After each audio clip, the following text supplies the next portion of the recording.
ओम श्री साईनाथाय नमः। ओम साई राम। श्री साई सचरित्र अध्याय 4। श्री साईं बाबा का शिरडी में प्रथम आगमन। संतों का अवतार कार्य, पवित्र तीर्थ शिरडी, श्री साईं बाबा का व्यक्तित्व, गौली बुआ का अनुभव, श्री विट्ठल का प्रकट होना, क्षीर सागर की कथा, दासगणों का प्रयाग स्नान, श्री साईं बाबा का शिरडी में प्रथम आगमन, 3 वाड़े। संतों का अवतार कार्य। भगवत गीता चौथा अध्याय 7-8 में भी श्री कृष्ण कहते हैं, जब जब धर्म की हानि और अधर्म की वृद्धि होती है तब तब मैं अवतार धारण करता हूँ। धर्म स्थापन, दुष्टों का विनाश तथा साधुजनों के परित्राण के लिए मैं युग युग में जन्म लेता हूँ। साधु और संत भगवान के प्रतिनिधि स्वरूप हैं। वे उपयुक्त समय में प्रकट होकर अपनी कार्य प्रणाली द्वारा अपना अवतार कार्य पूर्ण करते हैं। अर्थात जब ब्राह्मण, क्षत्रिय और वैश्य अपने कर्तव्यों से विमुख हो जाते हैं, जब शूद्र उच्च जातियों के अधिकार छीनने लगते हैं, जब धर्म के आचार्यों का अनादर तथा निंदा होने लगती है, जब धार्मिक उपदेशों की उपेक्षा होने लगती है, जब प्रत्येक व्यक्ति सोचने लगता है कि मुझसे श्रेष्ठ विद्वान दूसरा नहीं, जब लोग निषिद्ध भोज्य पदार्थ और मदिरा आदि का सेवन करने लगते हैं, जब धर्म की आड़ में निंदित कार्य होने लगते हैं, जब भिन्न भिन्न धर्मावलंबी परस्पर लड़ने लगते हैं, जब ब्राह्मण संध्या आदि कर्म छोड़ देते हैं, कर्मठ पुरुषों को धार्मिक कृत्यों में अरुचि उत्पन्न हो जाती है, जब योगी ध्यान आदि कर्म करना छोड़ देते हैं, और जब जन साधारण की ऐसी धारणा हो जाती है कि केवल धन, संतान और स्त्री ही सर्वस्व है, तथा इस प्रकार जब लोग सत्य मार्ग से विचलित होकर अधः पतन की ओर अग्रसर होने लगते हैं, तब संत प्रकट होकर अपने उपदेशों एवं आचरण के द्वारा धर्म की संस्थापन करते हैं। वे समुद्र की तरह हमारा उचित मार्गदर्शन करते तथा सत्य पथ पर चलने को प्रेरित करते हैं। इसी मार्ग पर अनेकों संत, निवृत्तिनाथ, ज्ञानदेव, मुक्ताबाई, नामदेव, गौरा, गौड़ाई, एकनाथ, तुकाराम, नरहरि, नरसी भाई, सज्जन कसाई, सावंत माली और रामदास तथा कई अन्य संत सत्य मार्ग का दिग्दर्शन कराने के हेतु भिन्न भिन्न अवसरों पर प्रकट हुए, और इन सब के पश्चात शिरडी में श्री साईं बाबा का अवतार हुआ। पवित्र तीर्थ शिरडी। अहमदनगर जिले में गोदावरी नदी के तट बड़े ही भाग्यशाली हैं, जिन पर अनेक संतों ने जन्म धारण किया और अनेकों ने वहां आश्रय पाया। ऐसे संतों में श्री ज्ञानेश्वर महाराज प्रमुख थे। शिरडी अहमदनगर जिले के कोपरगांव तालुका में है। गोदावरी नदी पार करने के पश्चात मार्ग सीधा शिरडी को जाता है। 8 मील चलने पर जब आप नीम गांव पहुंचेंगे तो वहां से शिरडी दृष्टिगोचर होने लगती है। कृष्णा नदी के तट पर अन्य तीर्थ स्थान गाड़गापुर, नरसिंहवाड़ी और उदुम्बर के समान ही शिरडी भी प्रसिद्ध तीर्थ है। जिस प्रकार दामाजी ने मंगलवेढ़ा को पंढरपुर के समीप, समर्थ रामदास ने सज्जनगढ़ को, दत्ता अवतार श्री नरसिंह सरस्वती ने वाड़ी को पवित्र किया, उसी प्रकार श्री साईनाथ ने शिरडी में अवतीर्ण होकर उसे पावन बनाया। श्री साईं बाबा का व्यक्तित्व। श्री साईं बाबा के सानिध्य से शिरडी का महत्व विशेष बढ़ गया। अब हम उनके चरित्र का अवलोकन करेंगे। उन्होंने इस भव सागर पर विजय प्राप्त कर ली थी, जिसे पार करना महान दुष्कर तथा कठिन है। शांति उनका आभूषण था तथा वे ज्ञान की साक्षात प्रतिमा थे। वैष्णव भक्त सदैव वहां आश्रय पाते थे। दानवीरों में वे राजा कर्ण के समान दानी थे। वे समस्त सारों के सार रूप थे। ऐहिक पदार्थों से उन्हें अरुचि थी। सदा आत्मस्वरूप में निमग्न रहना ही उनके जीवन का मुख्य ध्येय था। अनित्य वस्तुओं का आकर्षण उन्हें छू भी न गया था। उनका हृदय शीशे के सदृश उज्ज्वल था। उनके श्रीमुख से सदैव अमृत वर्षा होती रहती थी। अमीर और गरीब उनके लिए दोनों एक समान थे। मान अपमान की उन्हें किंचित मात्र भी चिंता न थी। वे निर्भय होकर संभाषण करते, भांति भांति के लोगों से मिलजुल कर रहते, नर्तकियों का अभिनय तथा नृत्य देखते और गजल कवालियां भी सुनते थे। इतना सब करते हुए भी उनकी समाधि किंचित मात्र भी भंग न होती थी। अल्लाह का नाम सदा उनके होठों पर था। जब दुनिया जागती वे सोते थे, और जब दुनिया सोती थी वे जागते थे। उनका अंतःकरण प्रशांत महासागर की तरह शांत था। न उनके आश्रम का कोई निश्चय कर सकता था, न उनकी कार्य प्रणाली का अंत पा सकता था। कहने के लिए तो वे एक स्थान पर निवास करते थे, परंतु विश्व के समस्त व्यवहारों व व्यापारों का उन्हें भलीभांति ज्ञान था। उनके दरबार का रंग ही निराला था। वे प्रतिदिन अनेक की वंदिताएं कहते थे, परंतु उनकी अखंड शांति किंचित मात्र भी विचलित न होती थी। वे सदा मस्जिद की दीवार के सहारे बैठे रहते थे तथा प्रातः, मध्याह्न और सायंकालीन लैंडी और चावड़ी की ओर वायु सेवन करने जाते तो भी सदा आत्मस्थित ही रहते थे। स्वतः सिद्ध होकर भी वे साधकों के समान आचरण करते थे। वे विनम्र, दयालु तथा अभिमान रहित थे। उन्होंने सबको सदा सुख पहुँचाया। ऐसे थे श्री साईं बाबा। जिनके श्री चरणों का स्पर्श कर शिरडी पावन बन गई। उसका महत्व असाधारण हो गया। जिस प्रकार ज्ञानेश्वर ने आलंदी और एकनाथ ने पैंठण का उत्थान किया, वही गति श्री साईं बाबा द्वारा शिरडी को प्राप्त हुई। शिरडी के फूल, पत्ते, कंकड़ और पत्थर भी धन्य हैं, जिन्हें श्री साईं चरणाम्बुजों का चुंबन तथा उनकी चरण रज मस्तक पे धारण करने का सौभाग्य प्राप्त हुआ। भक्तगण को शिरडी एक दूसरा पंढरपुर, जगन्नाथपुरी, द्वारका, बनारस, काशी, महाकालेश्वर, गोकर्ण, महाबलेश्वर बन गई। श्री साईं का दर्शन करना ही भक्तों का वेद मंत्र था, जिसके परिणाम स्वरूप आसक्ति घटती और आत्मदर्शन का पथ सुगम होता था। उनका श्री दर्शन ही योग साधन था और उनसे वार्तालाप करने से समस्त पाप नष्ट हो जाते थे। उनका पाद सेवन करना ही त्रिवेणी प्रयाग स्नान के समान था तथा चरणामृत पान करने मात्र से ही समस्त इच्छाओं की तृप्ति होती थी। उनकी आज्ञा हमारे लिए वेद सदृश्य थी। प्रसाद तथा उधि ग्रहण करने से चित्त की शुद्धि होती थी। वे ही हमारे राम और कृष्ण थे, जिन्होंने हमें मुक्ति प्रदान की। वे ही हमारे परब्रह्म थे। वे छंदों से परे रहते तथा कभी निराश व हताश नहीं होते थे। वे सदा आत्मस्थित, चैतन्य घन तथा आनंद की मंगल मूर्ति थे। कहने को तो शिरडी उनका मुख्य केंद्र था, परंतु उनका कार्यक्षेत्र पंजाब, कलकत्ता, उत्तरी भारत, गुजरात, ढाका और कोंकण तक विस्तृत था। श्री साईं बाबा की कीर्ति दिन प्रतिदिन चौ और फैलने लगी और जगह जगह से उनके दर्शनार्थ आकर भक्त लाभ उठाने लगे। केवल दर्शन से ही मनुष्यों, चाहे वे शुद्ध अथवा अशुद्ध हृदय के हों, के चित्त को परम शांति मिल जाती थी। उन्हें उसी आनंद का अनुभव होता था जैसा कि पंढरपुर में श्री विट्ठल के दर्शन से होता था। यह कोई अतिशयोक्ति नहीं है। देखिए, एक भक्त ने यही अनुभव पाया है। गौली बुआ, लगभग 95 वर्ष के वयोवृद्ध भक्त, जिनका नाम गौली बुआ था, पंडरी के वारकरी थे। वे 8 मास पंढरपुर तथा 4 मास आषाढ़ से कार्तिक तक गंगा तट पर निवास करते थे। सामान ढोने के लिए वे एक घड़े को अपने पास रखते और शिष्य भी सदैव उनके साथ रहता था। वे प्रतिवर्ष वारी लेकर पंढरपुर जाते और लौटते समय श्री बाबा के दर्शनार्थ शिरडी आते थे। बाबा पर उनका अगाध प्रेम था। वे बाबा की ओर एक टक निहारते और कह उठते थे, ये तो श्री पंढरीनाथ, श्री विट्ठल के अवतार हैं, जो अनाथ नाथ, दीन दयालु और दीनों के नाथ हैं। गौली बुआ श्री विट्ठोबा के परम भक्त थे। उन्होंने अनेक बार पंडरी की यात्रा की तथा प्रत्यक्ष अनुभव किया कि श्री साईं बाबा सचमुच में ही पंढरीनाथ हैं। विट्ठल स्वयं प्रकट हुए। श्री साईं बाबा की ईश्वर चिंतन और भजन में विशेष अभिरुचि थी। वे सदैव अल्लाह मालिक पुकारते तथा भक्तों से कीर्तन सप्ताह करवाते थे। इसे नाम सप्ताह भी कहते हैं। एक बार उन्होंने दासगणों को कीर्तन सप्ताह करने की आज्ञा दी। दासगणों ने बाबा से कहा कि आपकी आज्ञा मुझे शिरोधार्य है, परंतु इस बात का आश्वासन मिलना चाहिए कि सप्ताह के अंत में विट्ठल भगवान अवश्य प्रकट होंगे। बाबा ने अपना हृदय स्पर्श करते हुए कहा कि विट्ठल अवश्य प्रकट होंगे, परंतु साथ ही भक्तों में श्रद्धा व तीव्र उत्सुकता का होना भी अनिवार्य है। ठाकुरनाथ की डंगपुरी, विट्ठल की पंडरी, रणछोड़ की द्वारका, यही तो है। किसी को दूर जाने की आवश्यकता नहीं है। क्या विट्ठल कहीं बाहर से आएंगे? वे तो यहीं विराजमान हैं। जब भक्तों में प्रेम और भक्ति का स्रोत प्रवाहित होगा तो विट्ठल स्वयं ही यहाँ प्रकट हो जाएंगे। सप्ताह समाप्त होने के बाद विट्ठल भगवान इस प्रकार प्रकट हुए।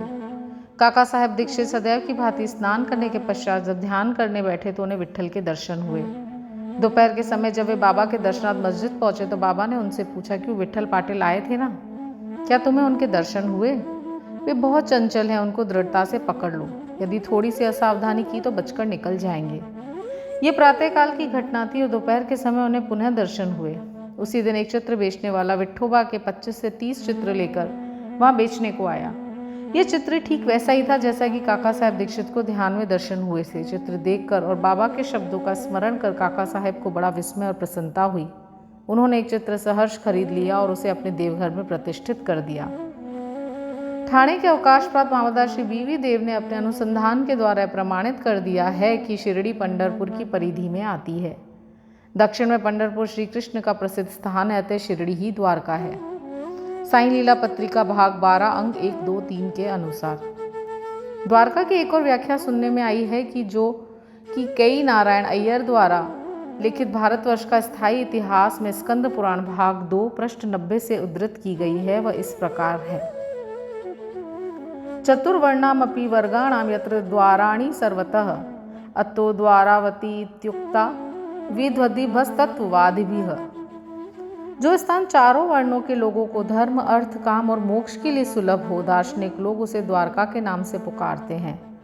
शिरडी में बाबा की मस्जिद केवल चारों वर्णों के लिए नहीं अपितु दलित, अस्पृश्य और भागोजी सिंधिया जैसे कोड़ी आदि सबके लिए खुली थी। अतः शिरडी को द्वारका कहना सर्वथा उचित है। भगवंतराव क्षीरसागर की कथा। श्री विट्ठल पूजन में बाबा को कितनी रुचि थी यह भगवंतराव क्षीरसागर की कथा से स्पष्ट है। भगवंतराव को पिता विठोबा के परम भक्त थे, जो प्रतिवर्ष पंढरपुर को वारी लेके जाते थे। उनके घर में विठोबा की मूर्ति थी जिसकी वे नित्य प्रति पूजा करते थे। उनकी मृत्यु के पश्चात उनके पुत्र भगवंतराव ने वारी, पूजन, श्राद्ध इत्यादि सब कर्म करना छोड़ दिया। जब भगवंतराव शिरडी आए तो बाबा ने उन्हें देखते ही कहने लगे कि इनके पिता मेरे परम मित्र थे, इसी कारण मैंने इन्हें यहाँ बुलाया है। इन्होंने कभी नैवेद्य अर्पण नहीं किया तथा मुझे और विठोबा को भूखों मारा है, इसलिए मैंने इन्हें यहाँ आने को प्रेरित किया है। अब मैं इन्हें हठ पूर्वक पूजा में लगा दूंगा। दासगणों का प्रयाग स्नान। गंगा और यमुना नदी के संगम पर प्रयाग एक प्रसिद्ध पवित्र तीर्थ स्थान है। हिंदुओं की ऐसी भावना है कि वहाँ स्नान आदि करने से समस्त पाप नष्ट हो जाते हैं। इसी कारण प्रत्येक पर्व पर सहस्रों भक्तगण वहाँ जाते हैं और स्नान का लाभ उठाते हैं। एक बार दास गणों ने भी वहाँ जाकर स्नान करने का निश्चय किया। इस विचार से वे बाबा से आज्ञा लेने उनके पास गए। बाबा ने कहा कि इतनी दूर व्यर्थ भटकने की क्या आवश्यकता है, अपना प्रयाग तो यही है, मुझ पर विश्वास करो। आश्चर्य, महान आश्चर्य। जैसे ही दास गणों बाबा के चरणों पर नत हुए तो बाबा के श्री चरणों से गंगा यमुना की धारा वेग से प्रवाहित होने लगी। यह चमत्कार देखकर दास गणों का प्रेम और भक्ति उमड़ पड़ी। आंखों से अश्रुओं की धारा बहने लगी। उन्हें कुछ अंतस्फूर्ति हुई और उनके मुख से श्री साईं बाबा की स्तोत्र स्वनि स्वतः प्रवाहित होने लगी। श्री साईं बाबा की शिरडी में प्रथम आगमन। श्री साईं बाबा के माता पिता, उनके जन्म और जन्म स्थान का किसी को भी ज्ञान नहीं है। इस संबंध में बहुत छानबीन की गई। बाबा से तथा अन्य लोगों से भी इस विषय में पूछताछ की गई, परंतु कोई संतोषप्रद उत्तर अथवा सूत्र हाथ न लग सका। यथार्थ में हम लोग इस विषय में सर्वथा अनभिज्ञ हैं। नामदेव और कबीरदास जी का जन्म अन्य लोगों की भांति नहीं हुआ था। वे बाल रूप में प्रकृति की गोद में पाए गए थे। नामदेव भीमरती नदी के तीर पर गौनाई को और कबीर भागीरथी नदी के तीर पर तमाल को पड़े हुए मिले थे, और ऐसा ही श्री साईं बाबा के संबंध में भी था। वे शिरडी में नीम वृक्ष के तले 16 वर्ष की तरुण अवस्था में स्वतः ही भक्तों के कल्याणार्थ प्रकट हुए थे। उस समय भी वह पूर्ण ब्रह्मज्ञानी प्रतीत होते थे। स्वप्न में भी उनको किसी लौकिक पदार्थ की इच्छा नहीं थी। उन्होंने माया को ठुकरा दिया था और मुक्ति उनके चरणों में लौटती थी। शिरडी ग्राम की एक वृद्ध स्त्री नाना चौबदार की माँ ने उसका इस प्रकार वर्णन किया। एक तरुण, स्वस्थ, फुर्तीला तथा अति रूपवान बालक सर्वप्रथम नीम वृक्ष के नीचे समाधि में लीन दिखाई पड़ा। सर्दी व गर्मी की उन्हें किंचित मात्र भी चिंता न थी। उन्हें इतनी अल्प आयु में इस प्रकार कठिन तपस्या करते देखकर लोगों को महान आश्चर्य हुआ। दिन में वह किसी से भेंट नहीं करते थे और रात्रि में निर्भय होकर एकांत में घूमते थे। लोग आश्चर्यचकित होकर पूछते फिरते थे कि इस युवक का कहाँ से आगमन हुआ है। उनकी बनावट तथा आकृति इतनी सुंदर थी कि एक बार देखने मात्र से ही लोग आकर्षित हो जाते थे। वे सदा नीम वृक्ष के नीचे बैठे रहते और किसी के द्वार पे न जाते थे। यद्यपि वे देखने में युवक प्रतीत होते थे, परंतु उनका आचरण महात्माओं के सदृश था। वे त्याग और वैराग्य की साक्षात प्रतिमा थे।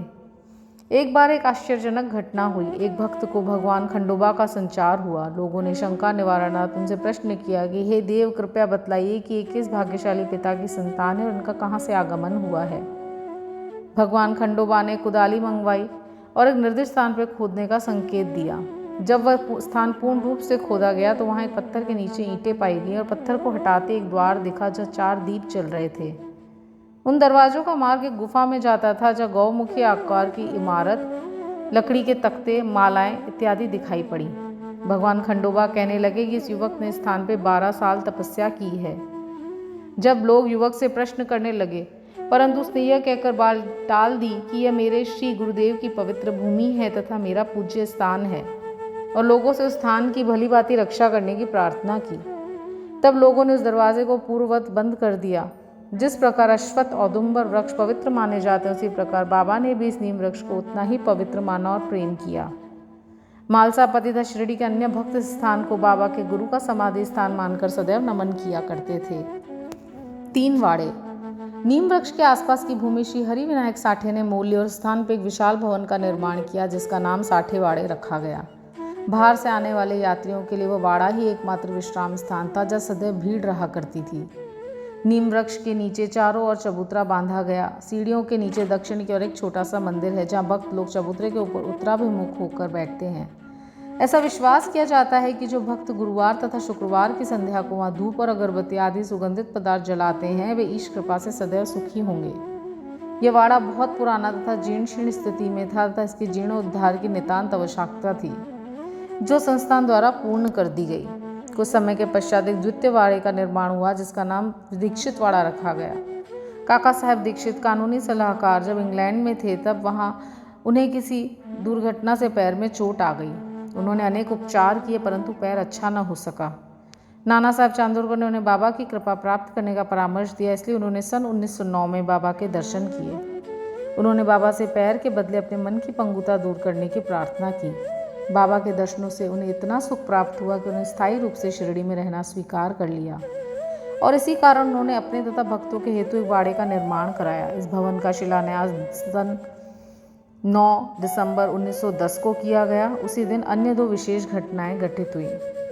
श्री दादा साहब खापड़े को घर वापस लौटने की अनुमति प्राप्त हो गई और चावड़ी में रात्रि को आरती आरंभ हो गई। कुछ समय में वाड़ा संपूर्ण रूप से बन गया और रामनवमी 1911 के शुभ अवसर पर उसका यथाविधि उद्घाटन कर दिया गया। इसके बाद एक और वाड़ा मानो एक शाही भवन नागपुर के प्रसिद्ध श्रीवंत बूटी ने बनवाया। इस भवन के निर्माण में बहुत धनराशि लगाई गई। उनकी समस्त निधि सार्थक हो गई क्योंकि बाबा का शरीर अब वहीं विश्रांति पा रहा है और फिलहाल वह समाधि मंदिर के नाम से विख्यात है। और उस मंदिर के स्थान पे पहले एक बगीचा था जिसमें बाबा स्वयं पौधों को सींचते और उनकी देखभाल किया करते थे। जहाँ पहले एक छोटी सी कुटी भी नहीं थी वहाँ 3-3 वाड़ों का निर्माण हो गया। इन सब में 60 वाड़ा पूर्व काल में बहुत ही उपयोगी था। बगीचे की कथा वामन तात्या की सहायता से स्वयं बगीचे की देखभाल, शिरडी से श्री साईं बाबा की अस्थायी अनुपस्थिति तथा चांद पाटिल की बारात में पुनः शिरडी में लौटना, देवीदास, जानकीदास और गंगागिर की संगति, मोहिदीन तंबोली के साथ कुश्ती, मस्जिद में निवास, श्री डेंगले व अन्य भक्तों पर प्रेम तथा अन्य घटनाओं का अगले अध्याय में वर्णन किया गया है। श्री सद्गुरु साईनाथार्पणमस्तु। शुभम भवतु। ओम साई राम।